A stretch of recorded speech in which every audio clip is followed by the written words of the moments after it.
بسم الله الرحمن الرحيم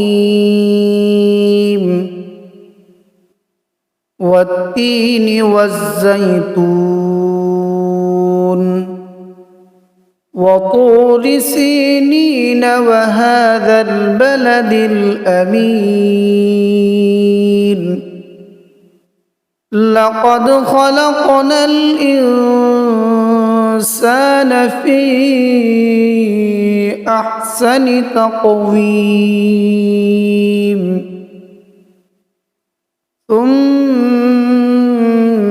رددناه أسفل سافلين إلا الذين آمنوا وعملوا الصالحات فلهم أجر غير ممنون فما يكذبك بعد بالدين أليس الله بأحكم الحاكمين